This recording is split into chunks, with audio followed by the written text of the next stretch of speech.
Welcome to the Endurance Horse Podcast, where endurance riders from all across the globe gather, sharing their stories, goals, and progress as they train for and compete in endurance events at every level. So kick off your shoes, pull up a chair, and listen as we gather around the virtual campfire and listen to friends from across the world.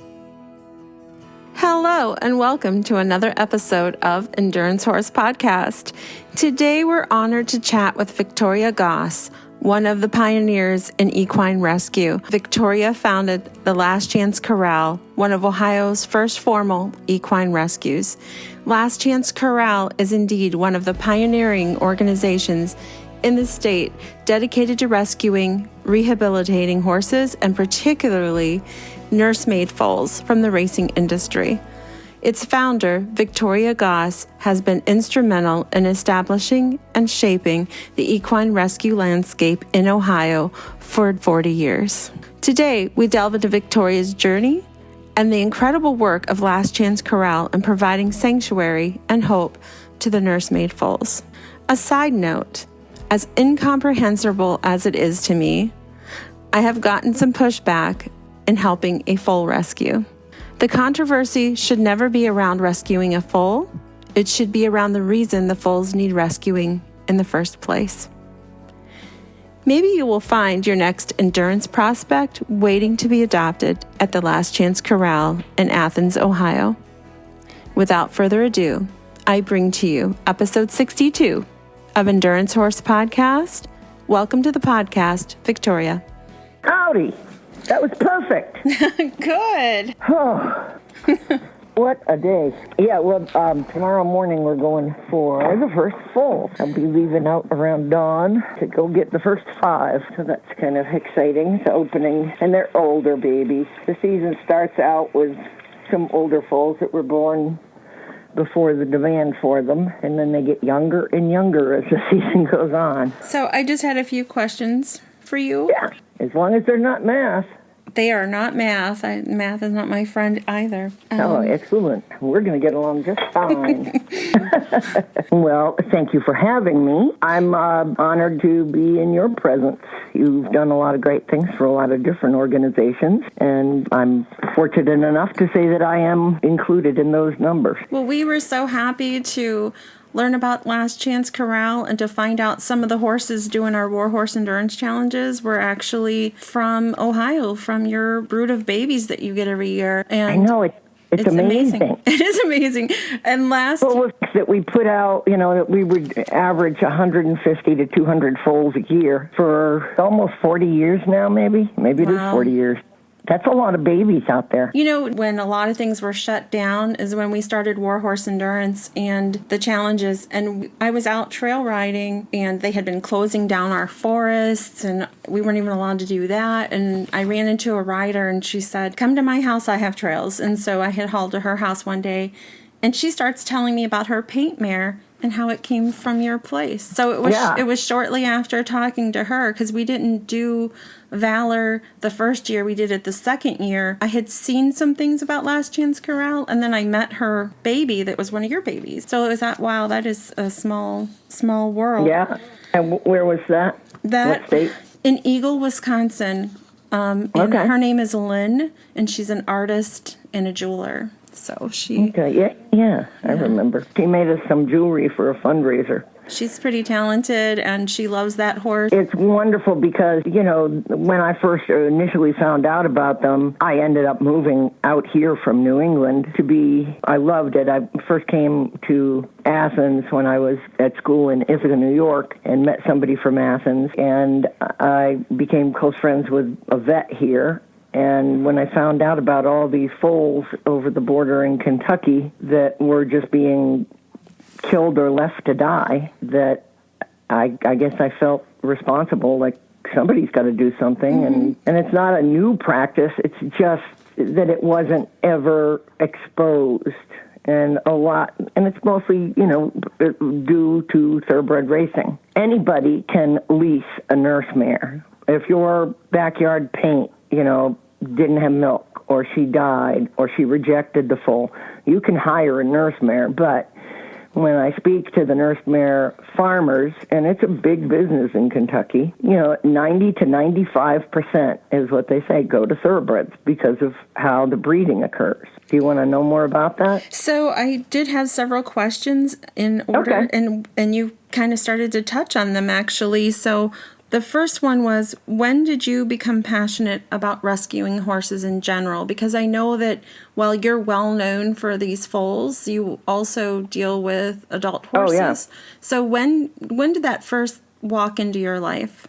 Well, there were always horses in my life. I grew up on a farm on the New Hampshire-Vermont border, and we had dairy cows, all Jerseys. And there was always, a horse or two around. Of course, there were 6 daughters in the family. I'm the only one that actually stuck with it, though. Got my very first pony, when I was in probably the 2nd or 3rd grade. But I did my first horse rescue when I was 12 years old. We went to a farm to look at some cattle that were very thin. They wanted my father to come and assess their condition. And there was this starving big old horse there. And I asked the guy what he wanted for it. And he said, well, the killer was going to give me $50. And I said, I'll give you $50. And they got it into a trailer. And when they got it to my house, we had to slide it out of the trailer. He was in such bad shape. And that $50 was all the money I had to my name. And I fattened him up, and I got him going good and sold him to a friend for $100 and put that $100 into the account for the next horse that would need me. And it was just an idea that I had. I'd never heard of horse rescue before. Then as I was in my 20s, I was riding horses for people. And I was working with a lot of behavioral problem horses. And there were more and more of them that, were handled poorly. There are very few bad horses. They've just been handled inappropriately by people who didn't speak the language, Right. There was definite language barriers. And as I did more and more of that, and there are dog shelters and cat shelters in almost every community, but no large animal shelters. There were none. And I started doing what I do. By 30, I was full-blown tax-exempt organization. It was not easy to get because there previously were no horse rescues, but now there's plenty of them. They're everywhere. There's a lot of opportunity in any field of nonprofit for charlatans to make money. But if you saw how I lived, in my little log cabin, built the full barn onto it so that we could be with them because it's 24-hour care. You might be out there all night doing IV fluids and feeding tubes, blood transfusions, oxygen, the whole 9 yards. And I'm blessed with having my best friend be my vet, and she lives 9/10 of a mile away. So she gets to be here. When she closes her clinic, she comes here and does her second clinic. So can you educate our listeners? Most of the listeners of this podcast are either doing endurance, or they used to do endurance, or they're looking at getting into endurance.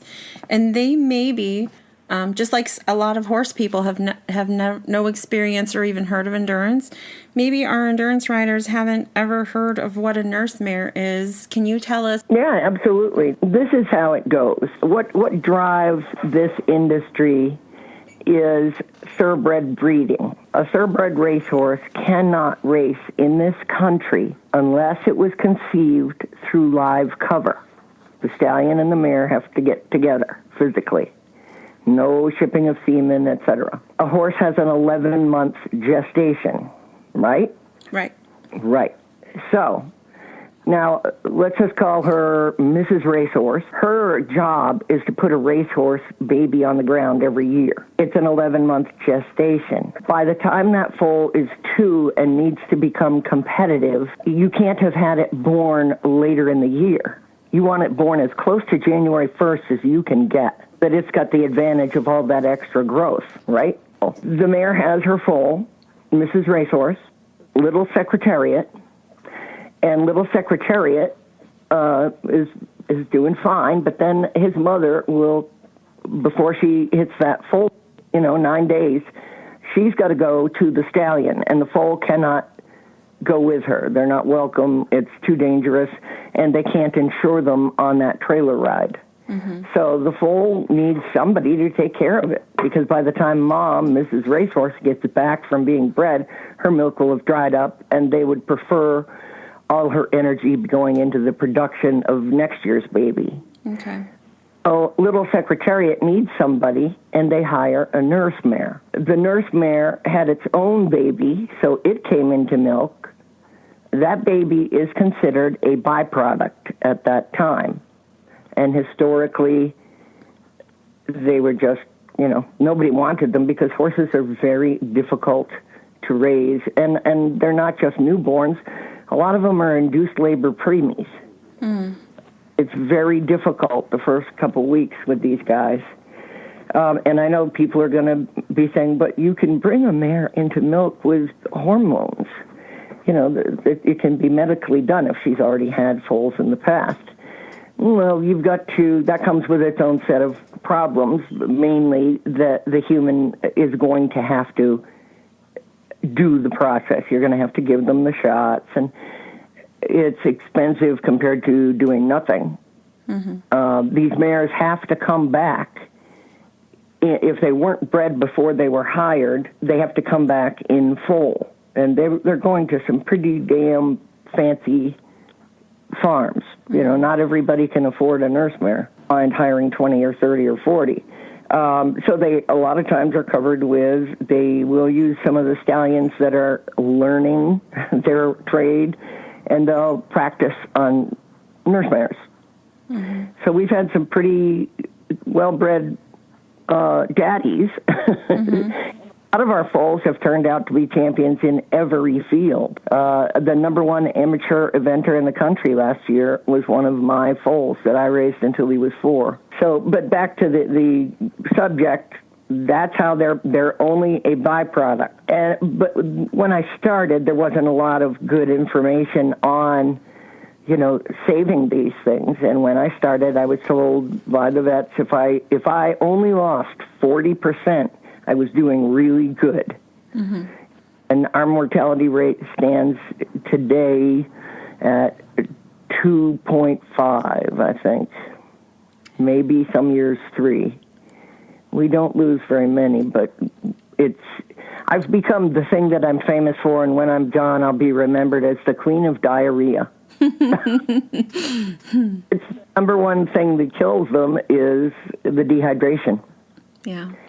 And I've just become a really good diarrhea person. To manage it. Yep. It's my life. Yeah.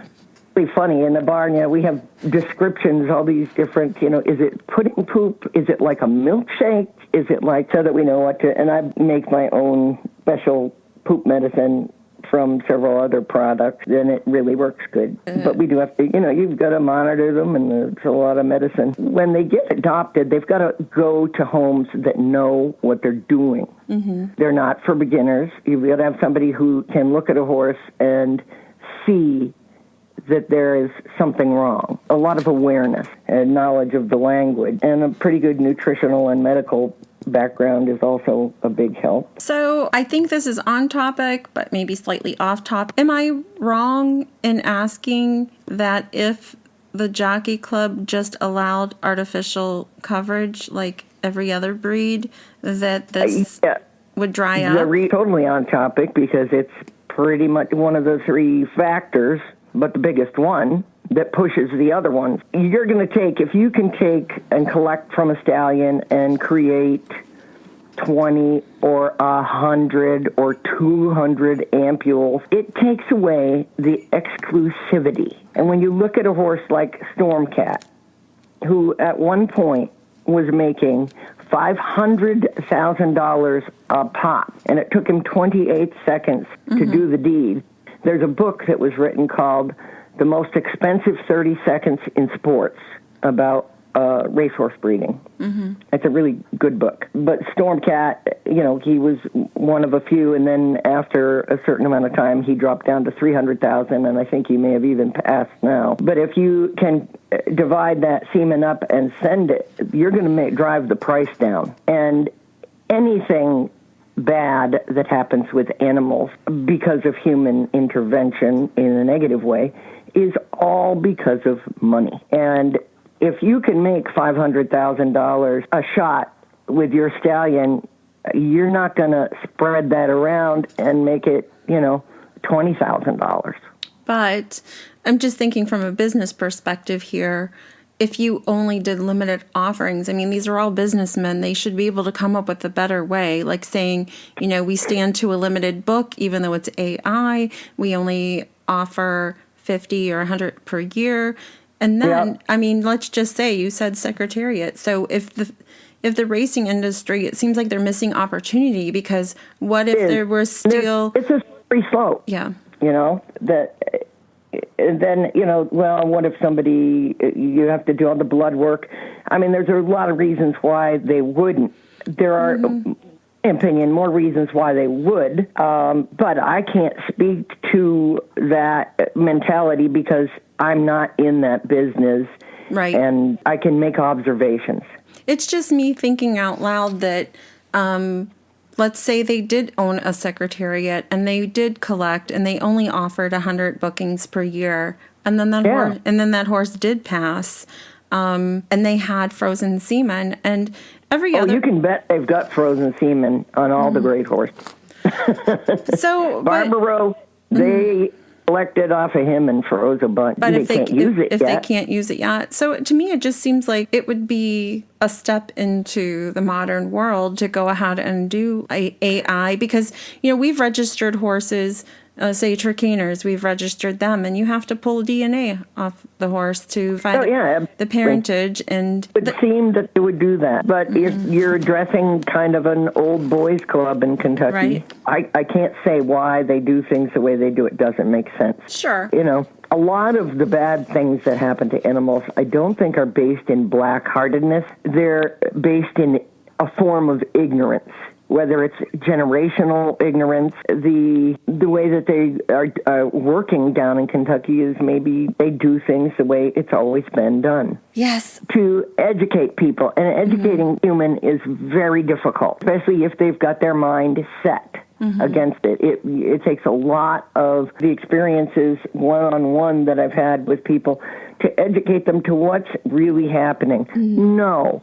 You called this nurse mare farm, and oddly enough, they have a mare who just lost her foal when you ordered one. That's not what happened. It wasn't convenient. That you are responsible for the death of that animal. He was only created so that he would be snuffed out, so that you could lease that mare. So a few of them, they've stood up and been accountable. Thoroughbred Charities of America helped me to build my foal barn. And it's got, the steel walls, because everything's got to be completely sanitized all the time, and wood is too porous. There are thoroughbred organizations, and there are breeders who now, they will only use nurse mares that were brought into milk hormonally. Changes can be made. They don't ever happen, or so it seems, as quickly as one would like. And it takes a lot of effort. But there are less foals being produced, at least that I know of. I might have closed a few doors with my opinions.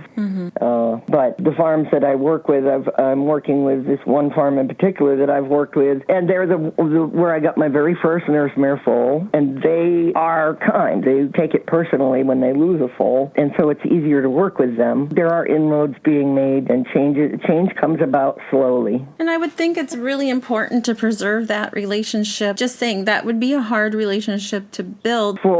Since I've come along, they haven't had to deal with the leftover foal. It doesn't have to weigh on them that those foals have the best chance of survival through me.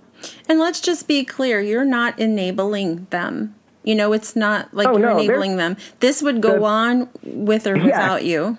Right. Yes. Oh, absolutely. Because the mares, you can lease a mare from anywhere from like $1,500 to $3,000 for 4 months of that mare is just feeding somebody's baby, and if she wasn't bred before she left, she comes back bred, and she does it every year. I've had mostly positive feedback that we are doing Valor and we're supporting this, but I've had maybe 2 or 3 people that were negative, like that this is enabling to happen regardless. That's not, the money isn't, yes, I do have to pay a little something for the foals, but that's to ensure that they can be fed and taken care of till I can get there the next day. The money is in leasing the mares. It's really funny. You know, you try to do a good thing, and it's not, I don't even do a good thing. I'm doing a good thing. Save thousands of lives, and not really benefited from it personally, but that wasn't my goal. Right. But there are always haters, and haters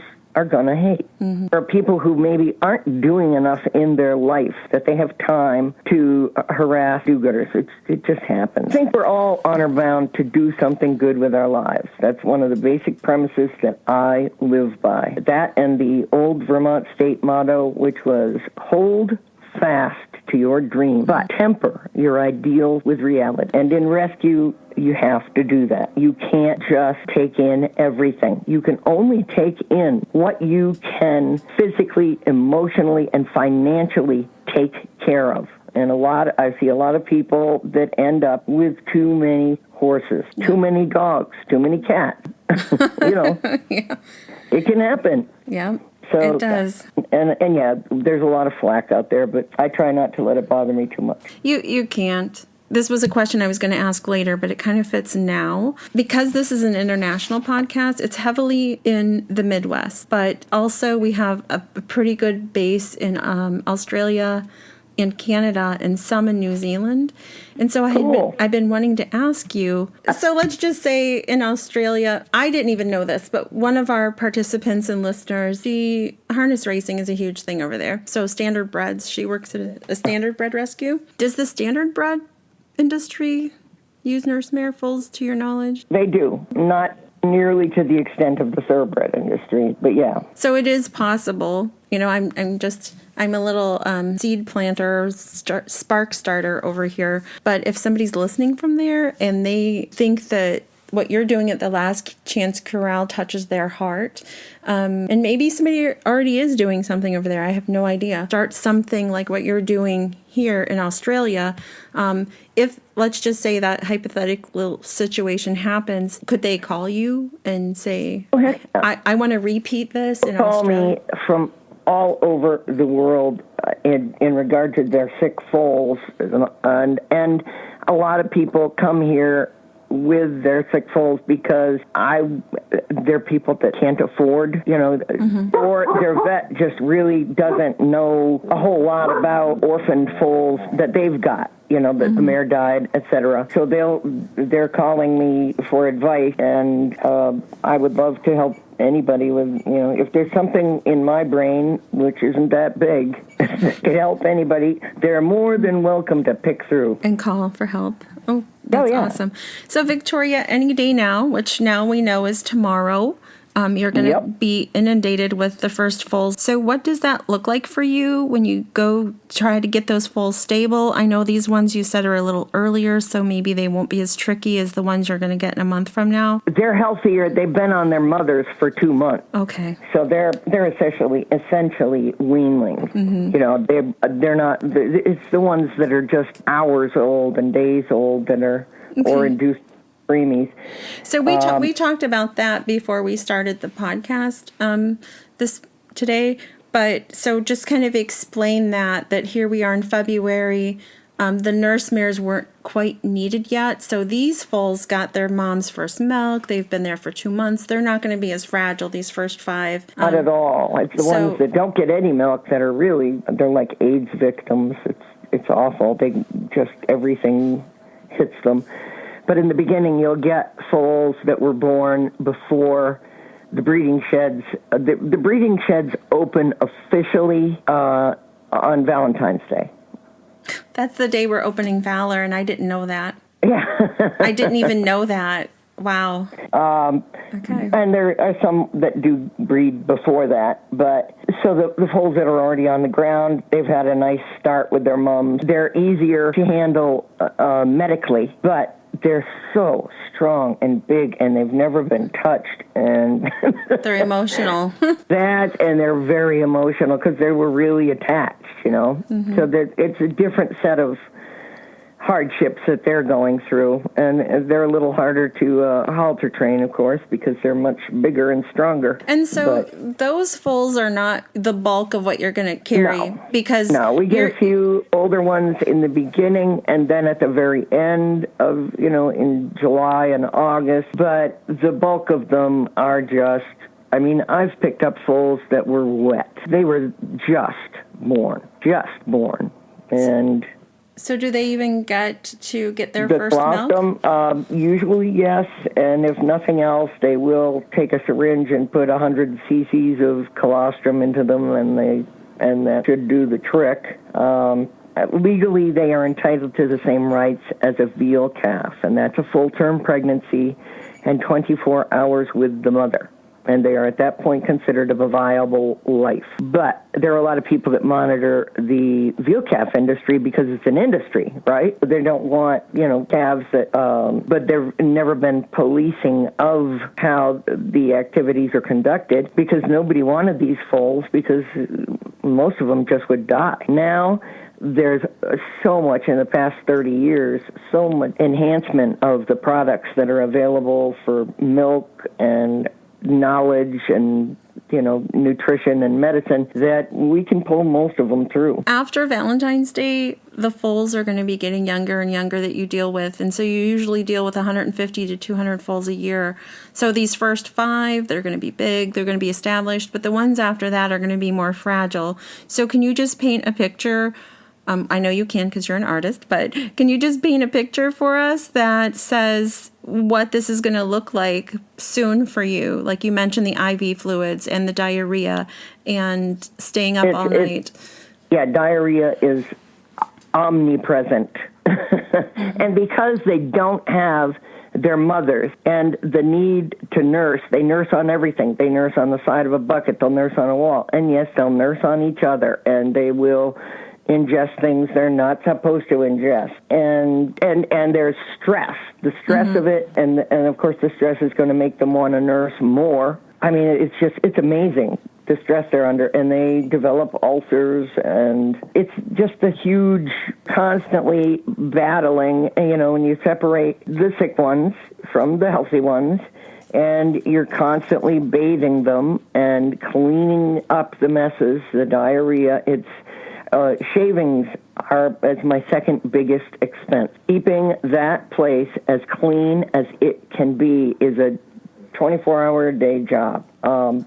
We cut back on the amount of big horses we have during fall season. I just don't take in as many because I don't have the time. It's you can feed them and you can lead them and clean up after them, but you can't work with them because the babies require so much. There's never enough hours in the day. And, mixing, I'll be standing and I mix I've got a room for milk and medicine, and my washing machine is in there because they generate 4 to 5 loads of laundry a day in blankets and towels, etc. And so I just stand in there mixing meds and measuring them out, and we have everything charted on the walls. Thank God that we have a really good vet that comes here every day with the information, do this one to this one and that one to that one, la la la. So Victoria, every year as you start to get these foals in, and all of us horse riders that aren't in warm climates, we've all been, sitting by the computers and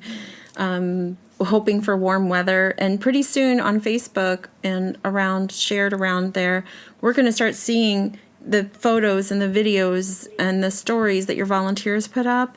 And then there's going to be people sparked with this inspiration to adopt. But I want you to take this time on the podcast to spell it out that you do not put foals on hold. That these people need to plan ahead. If you are truly interested, you need to plan ahead, and I want you to spell out the most frequently asked questions, and so people aren't disappointed, because they need references. They need references from their vet. They need references from other horse people. Let me tell you.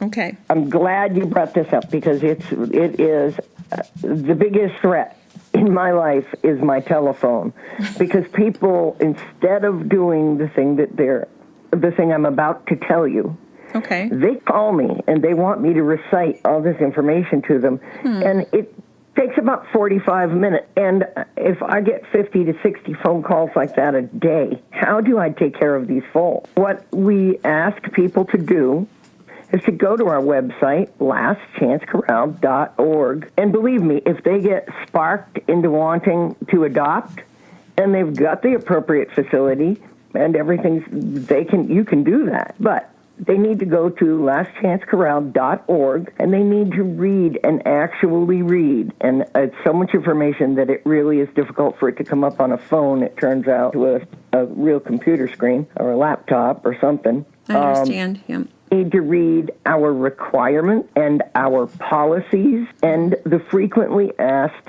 questions. That way they will know what they need, they will know what we need, and they'll be prepared for the kinds of things that are going to come up. If they read those things, they'll know how to apply. It's not an application. We need photographs, and we need, my sister Rebecca does background checks on people. She snoops around and finds out if they really have a facility or not. And, a lot of people want things like, I'm going to adopt these foals and we're going to have a barn built in the spring. They'll be in the garage till then.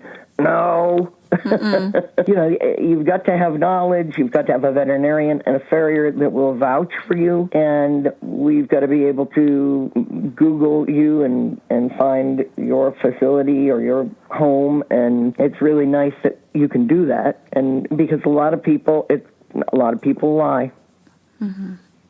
And it's good to want things, but it's more important to know what you can and can't do, what you are and are not in a position to do. Right. And if you honestly look at and say, like me right now, I don't have room for another horse. I could not do this. So my way of supporting you is having you on the podcast, having Valor, advertising you around, talking about you when your foal pictures come out. That's my way to help you. And it's appreciated because a lot of people have no idea that these animals are out there. That's what I'm hoping is to touch a group that maybe has not heard of you. And I have people that I've got two couples that they're older horse people that, because of physical limitations, no longer ride, but they love the groundwork. And every year they take two babies and they raise them till they're weanlings, and they've got them, leading and doing their feet and all that stuff.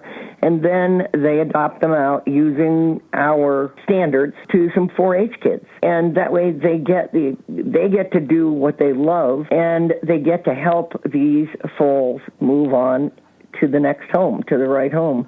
It's expediting the adoption procedure because the 4-H kids don't have the knowledge to, and they're in school. They can't be feeding these babies all day. So, opportunities like that, that's wonderful. I spoke to a person yesterday who has adopted from your facility. She's from Georgia.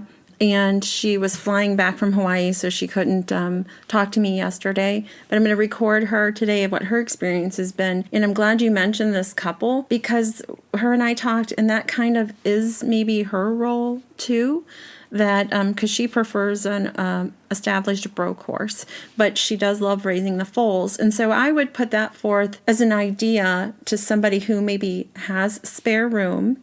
I can think of a couple people. And they meet the qualifications. Yeah. But I'm thinking of a lovely lady that I often have lunch with, and she's been on the podcast, and I'll just call her out, Sandy, that she would maybe be really good at this. And so it's possible if you have the facilities and the heart and you want to help, and maybe you can adopt. And then there's a lot of different ways that you can help. Yeah. Spend $20,000 a year on milk powder alone. Quality of mercy is not cheap. Mm-hmm. Can't afford to live without it. I was going to mention that I think there might be a way, maybe I'm wrong, but on Amazon where you can create sort of like a bridal registry, but it's more like for rescues where you can say, we need these things. Do you have anything like that set up? But here's the one thing in regard to the milk. People always say, well, I'll buy you a bag of milk. And I have to explain this to them.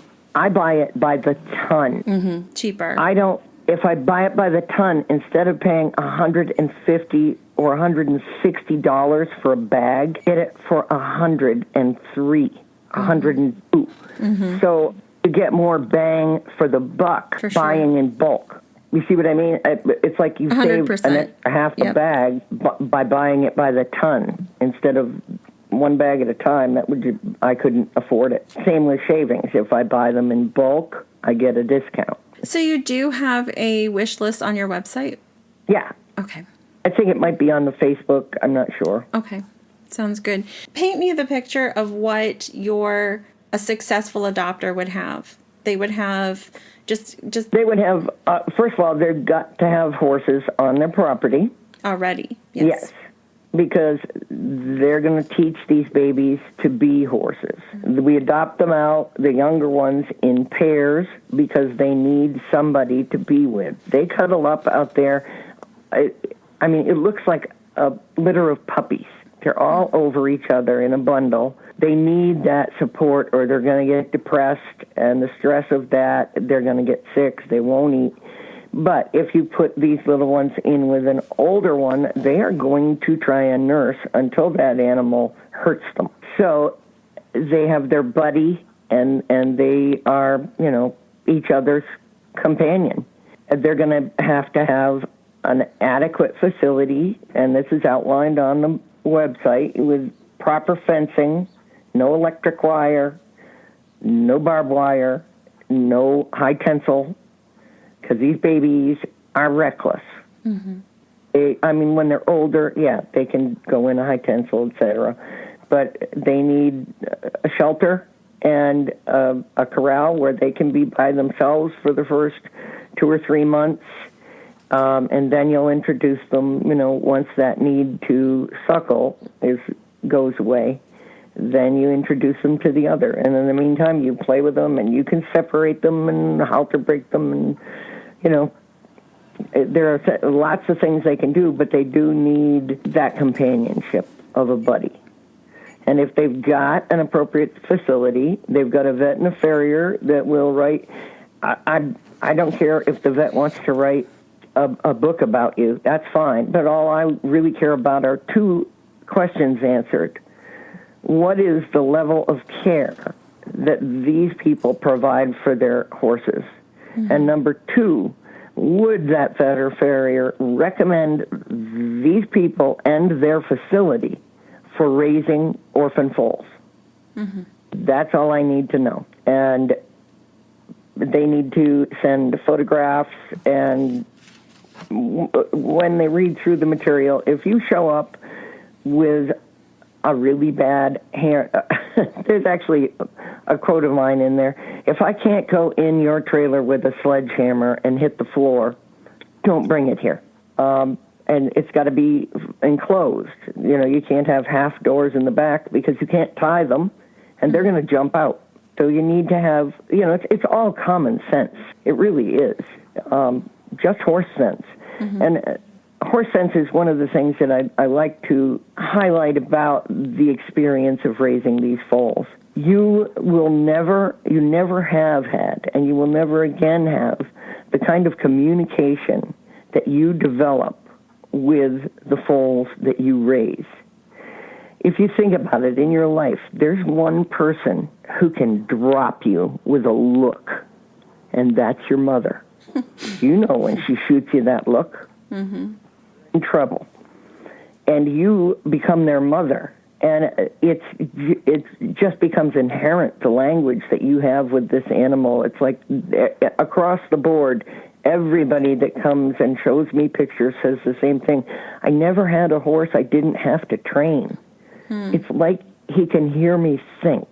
It really is, it's amazing. Just a beautiful level of communication and trust. So that's something to look forward to.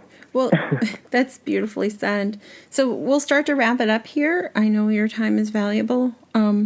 So how many foals do you expect this year? I don't know. Since COVID, things have been very different. Okay. And I would say probably close to 100. Okay.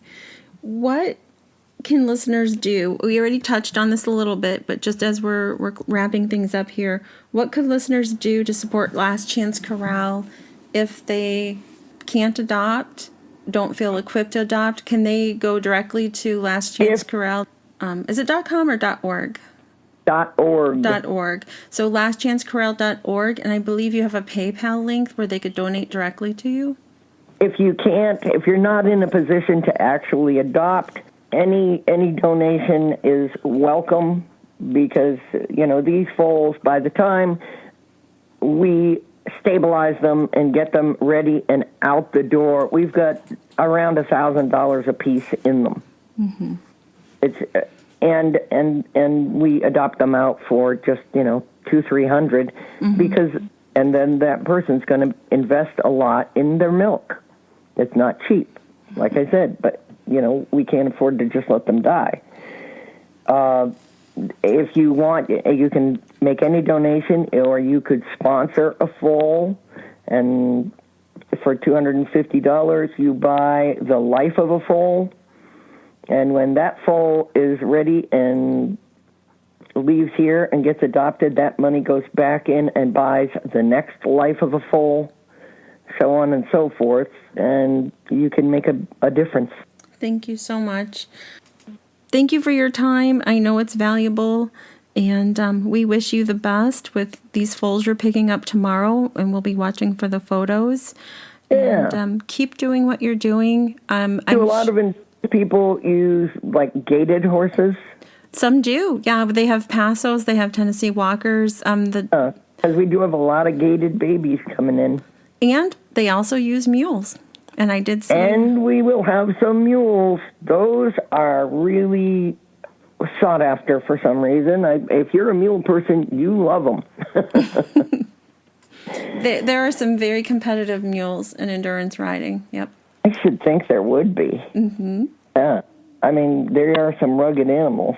Yep. Thank you for having me, and thank everybody for listening.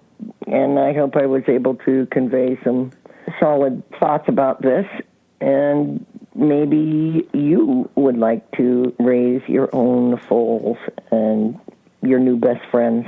Raise the next generation of endurance horses or trail horse. We have a lot of people who log miles. My theory is, for training horses, I like to train them on the trail. Mm-hmm. There's so much they can learn outside of the ring. Yes, You need some ring work too. People say just trail riding. It's like there's no such thing as just trail riding. Your horse loves that trail. You love that trail. You are out there in nature. You get to see the birds and the deer and the wild turkeys, and it's just such a healthy experience for both you and the horse. There's no just about it. Just going in circles. I am out the bounty of nature. Yes, it's a bad habit. It's like saying I'm sorry too much, but I think that goes there. But no, I know, and I still say that. They call and they're looking for a horse. I say, well, what are you looking to do with a horse? And they say, well, just trail ride. And I say, well, that takes a really good horse out through whatever environment nature throws at him or happens. You're outside of the ring, Mm-hmm.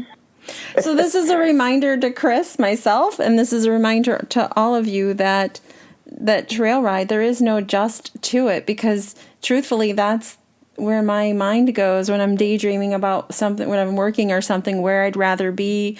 Or it's one of the reasons why in our Roar Horse Endurance group, I say, share your photos, share your videos. And you have to have a tremendous ability to trust that horse and that horse to trust you.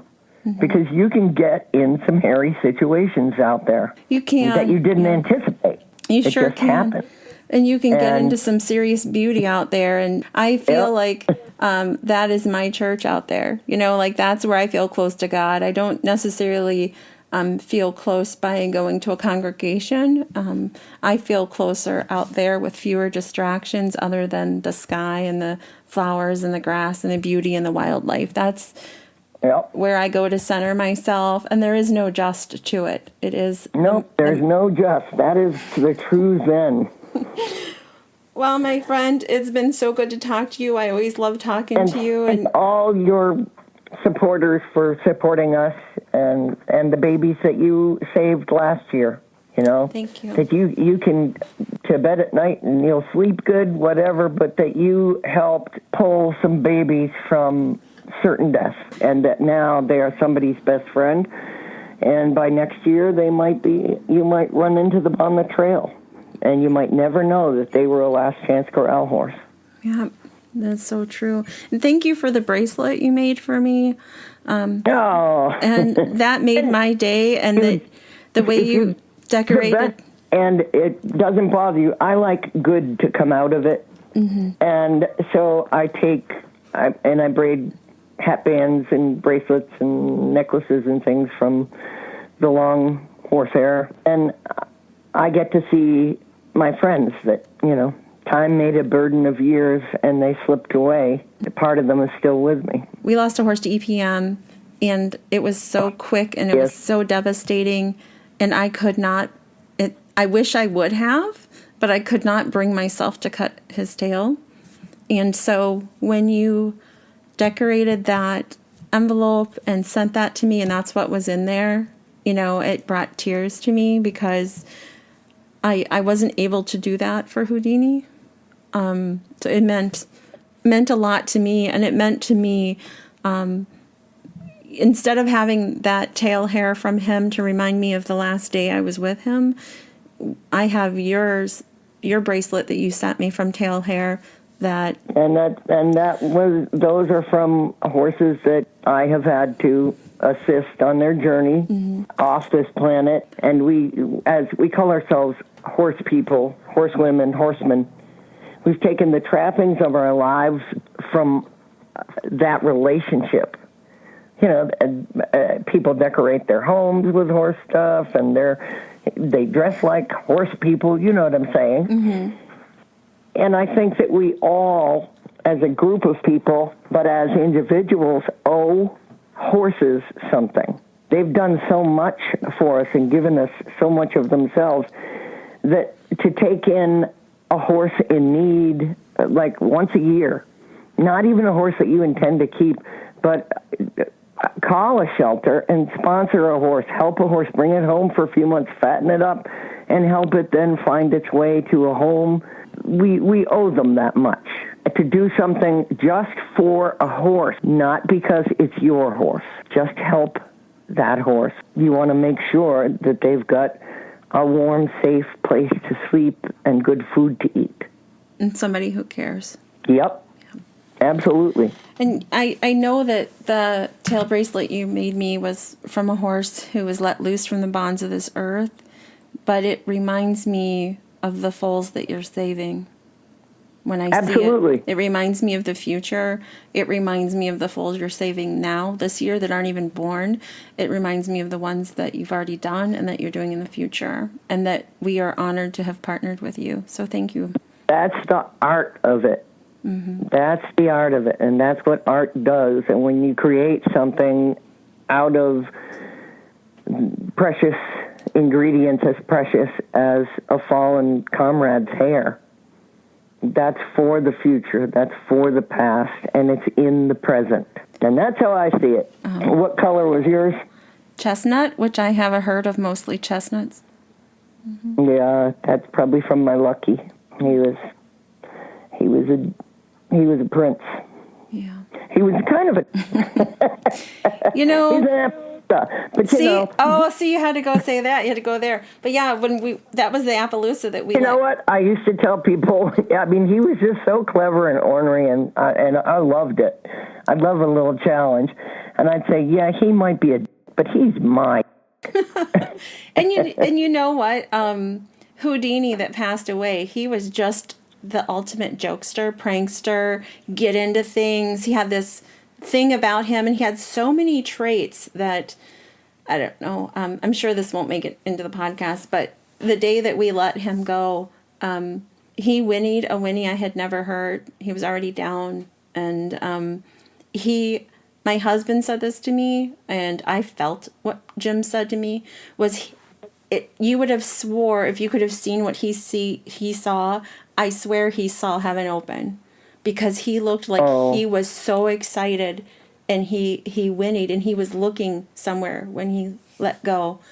And long story short, but we ended up with a 7-month-old from North Dakota, and he has so many of Houdini's traits. Now, I'm not saying he's, obviously he was born at a different time, but we have barn cameras, and one day I looked out on the barn camera checking on the new baby, and my heart skipped because it looked like there were 2 horses in there.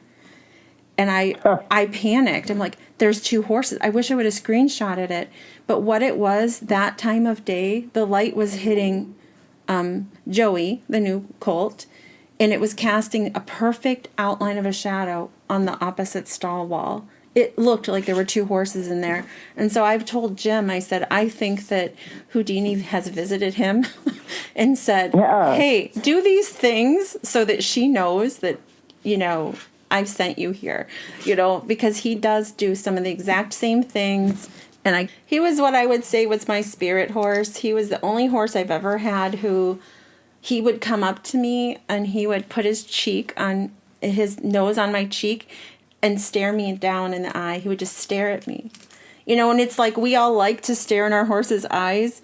He liked to stare back in my eyes, and he's the only horse in my entire life that's ever done that.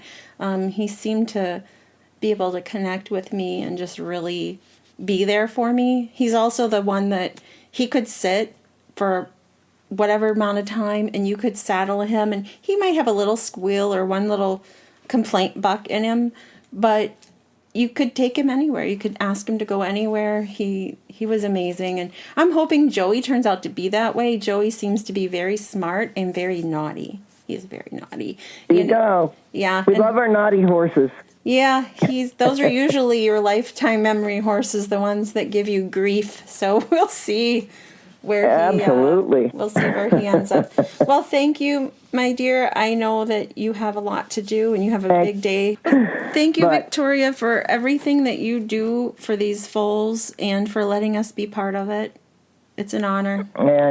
And hopefully some people will become part of it and start submitting the things that they need to so that they can be pre-approved. Because if you see a foal that you want, you have to jump on it because other people might want it too. And if you're pre-approved, you can make a phone call. Yes, get on that now if you even think that this is a possibility, because you're not going to be the only person. If they have 100 foals to deal with, that's 100 applications or 50 applications. That's a lot of work. When we say they're available, that means they have to go because I can't keep an infinite number here, right? Mm-hmm. We want to keep it to where we can care for, adequately care for and have enough space to take care of a certain number. And then, they come in over time, so it's spaced out. And if they're healthy and ready to go, they can go. And we don't want you to be disappointed. If you don't want to be disappointed,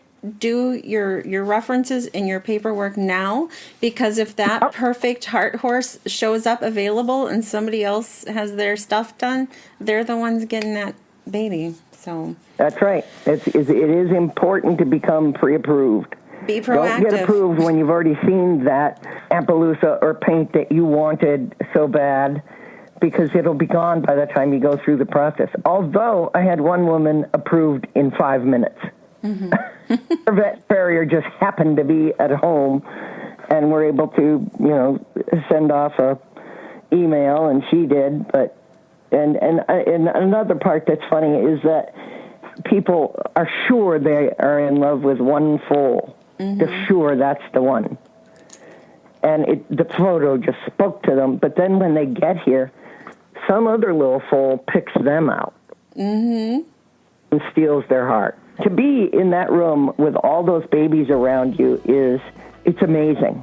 It is. I mean, it just touches your heart. It's a wonderful, wonderful environment, and it's right there. I'm just one pane of glass away. Well, thank you for being there, one pane of glass away, because you're the only person I know who is, if you're going to call it the horse of church, then you're the missionary to there, going and picking up the babies and saving them. So it's the first church of the horse. That's right. I think we all ride there. I think Absolutely. It surrounds the earth, and we all ride at the First Church of Horse. Yep. All right. Well, carry on, sally forth, and in the words of Winston Churchill, don't let the birds grind you down. Thanks, Victoria. Same to you. Haters are going to hate, and we don't care. They can do what they want. That's right. We're just going to save the babies. Save the babies, and good luck on your trip tomorrow to pick them up. Thank you for joining us for another episode of Endurance Horse Podcast. If you would like to support the Last Chance Corral, go to lastchancecorral.org and you can donate directly there. And you could also check out how to adopt a foal. If you would like to support this podcast, a great way to do so is go to warhorseendurance, that's one word, .com, warhorseendurance.com, and join one of our challenges. There are a few spots open for Valor, but I think there's only 12 spots. So that challenge is just 25 miles or 25 hours. And I know that's not a lot to endurance people. There are much longer challenges on our website. So if you go to warhorseendurance.com, it's a great way to support this podcast and helps us keep going. I appreciate all your likes, your shares, your listens. And if there's anybody you think you would know who might be around that area to support, to volunteer, to adopt one of these foals, please share this episode with them and share Victoria's website, lastchancecorral.org. Thanks so much.